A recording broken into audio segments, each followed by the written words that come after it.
दोस्तों मैंने रिसेंटली खाउल नाम की हॉरर फैंटेसी मूवी देखी है। आज मैं इस मूवी को आपको डिटेल में एक्सप्लेन करूंगा।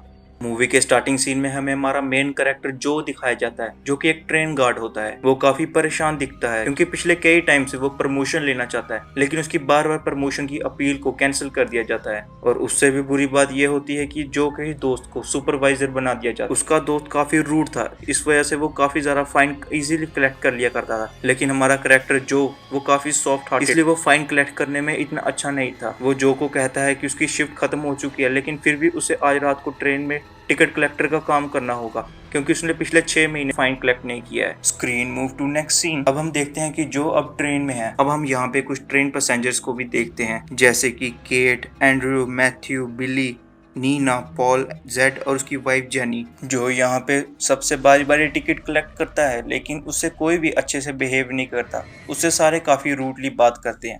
जो को आगे बढ़ते बढ़ते उसकी दोस्त एलन मिलती है, जो कि ट्रेन सर्विसेज में काम कर रही होती है, जैसे कि स्नैक्स, टी और ये सब सर्व करना। वो जो से अच्छे से बात करती है और उसे सॉरी बोलती है उसकी प्रमोशन के लिए। इसे सुनने के बाद जो को काफी अच्छा फील होता है। उसके बाद जो अपने कैबिन में बैठ जाता है। हम देखते हैं कि जो सो चुका है, अचानक से ब्रेक बजती है और जो उठता है। ट्रेन का ड्राइवर टोनी वो ट्रेन से नीचे उतर कर अच्छे से ट्रेन को चेक करता है। वो एक फॉरेस्ट एरिया होता है। टोनी जब अच्छे से ट्रेन को चेक कर रहा था, तभी वो देखता है कि नीचे एक रेनडियर है। टोनी को लगता है कि ये एक फॉरेस्ट एरिया है, इसलिए ऐसा हुआ है। तभी टोनी को अपने पीछे से कुछ गुजरता हुआ और महसूस होता है। टोनी इस सब को इग्नोर करके रेनडियर को बाहर निकालने की पूरी कोशिश करता है। रेनडियर को बाहर निकालते टोनी के हाथों में कुछ स्क्रैचेस लग जाते हैं, जिससे ब्लड निकलना स्टार्ट हो जाता है। तभी हम देखते हैं कि एक क्रिएचर टोनी के ऊपर अटैक कर देता है। हमें उसका चेहरा तो नहीं दिखाया जाता, लेकिन उसके हम पैर देख सकते हैं। हम देखते हैं कि सारे पैसेंजर काफी ज्यादा अग्रेसिव हो जाते हैं और वो जो के साथ लड़ना स्टार्ट कर देते हैं और वो जो के साथ काफी ज्यादा रूडली बिहेव करते हैं।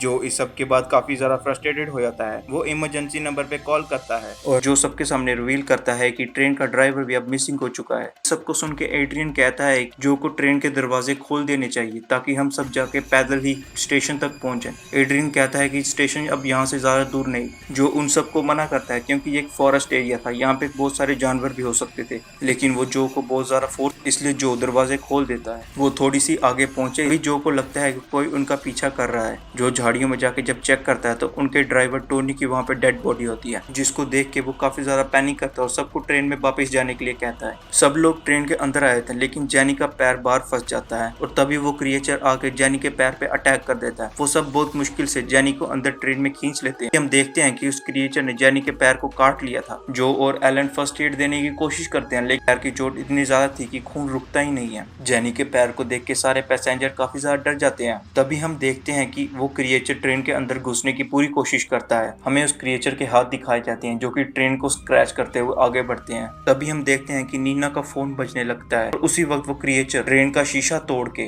नीना को ट्रेन के ऊपर ले जाके उसे मार डालता है। उसकी आवाजें सुन के सब काफी डर जाते हैं। इस सिचुएशन को देख के जेड एक सिमिलर सिचुएशन बताता है, जो कि 1963 की थी, ग्रेट हॉन्टल फॉरेस्ट ट्रेन क्रैश। वो बताता है उस ट्रेन क्रैश में जितने भी पैसेंजर थे उन सब की आधी खाई हुई बॉडी मिली थी। बहुत सारे लोग ये थ्योरी बताते थे कि ये वेयरवुल्फ का काम था।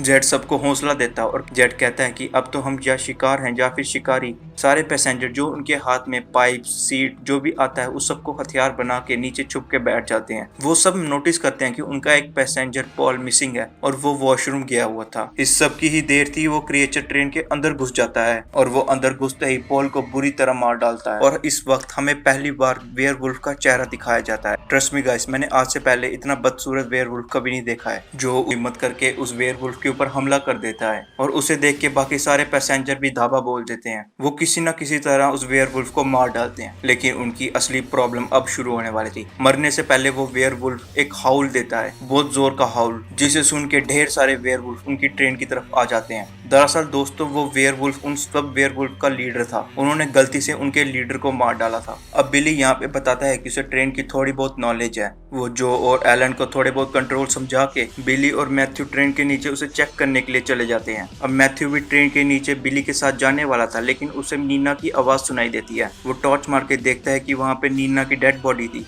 वो अभी ये सब देख ही रहा था, वो अभी खुद को संभाल ही रहा था कि पीछे से 3 वेयरवुल्फ आके मैथ्यू को भी मार डालते हैं। अब वो तीनों वेयरवुल्फ आके ट्रेन को अच्छे से चेक करने लग पड़ते हैं, लेकिन बिली खुद को किसी न किसी तरह छुपा लेता है। बिली के पास ज्यादा समय नहीं था, इसलिए उसने उस ट्रेन को इतना ठीक कर दिया था कि वो किसी न किसी तरह स्टेशन तक पहुंच जाए। अब सिचुएशन ऐसी बन चुकी थी कि बिली ट्रेन के नीचे ही फंसा हुआ था और जो और लीना ट्रेन को चलाना स्टार्ट कर देते हैं। हम देखते हैं कि वो तीनों वेयरवुल्फ किसी न किसी तरह ट्रेन के अंदर घुसने की पूरी कोशिश करते हैं और हम दूसरी तरफ देखते हैं कि जेनी और एड्रियन को सीट बेल्ट से बुरी तरह से बांधा होता है, क्योंकि जेनी को वेयरवुल्फ ने काटा था। इस वजह से जेनी भी अब धीरे धीरे वेयरवुल्फ बनना स्टार्ट हो चुकी थी और एड्रियन नहीं चाहता था कि वो वेयरवुल्फ बन के उन्हें मार डाले, इसलिए उसने जेनी को मारने की कोशिश की थी। वो सब नहीं चाहते थे कि वो जेनी को मार डाले, इसलिए वो एड्रियन को भी बांध देते हैं। हम देखते हैं किसी न किसी तरह वो तीनों वेयरवुल्फ ट्रेन के अंदर आ जाते हैं। केट एड्रियन को खोल देती है, लेकिन हम देखते हैं कि जेनी अब इतनी ज्यादा स्ट्रांग हो चुकी थी, उसकी बॉडी में इतने ज्यादा बदलाव आ चुके थे, वो अपने आप को खुद खोल लेती है। उसकी आंखें और उसके दांतों में काफी ज्यादा फर्क आ चुका, उसकी आंखों का कलर बदल चुका था, उसके दांत भी काफी बड़े हो चुके थे। हम देखते हैं कि एड्रियन ने केट को धक्का दे दिया था उस ट्रेन के नीचे, ताकि वो केट को मार डाले और उनको छोड़ दे। हम देखते हैं कि एड्रियन पर्सनल इश्यूज की वजह से केट को पसंद नहीं करता था, इसलिए उसने उसे धक्का दिया था। कि एड्रियन जो के पास जाता है और उसे कहता है कि वो अगर जो उसे सही सलामत स्टेशन तक पहुंचा दे, जो कुछ भी जो मांगेगा एड्रियन उसे वो सब कुछ दे देगा। हम देखते हैं कि वेयरवुल्फ ने अब केट को भी मार डाला था। अगले सीन में हमें दिखाया जाता है कि बिली ट्रेन को पकड़ने के चक्कर में फ्यूल टैंक को फिर से तोड़ लेता है। अब उनकी ट्रेन फिर से रुक चुकी थी। हम पीछे देखते हैं कि जेनी पूरी तरह से वेयरवुल्फ बन चुकी थी, वो अपने हस्बैंड को भी मार डालती है। अब जेनी एड्रियन के ऊपर हमला कर देती है, लेकिन पीछे से हम देखते हैं कि जो एक रॉड से उसके ऊपर हमला कर देता है और जेनी को मार डालता है। हम देखते हैं कि सारे वेयरवुल्फ ट्रेन के अंदर आ चुके हैं।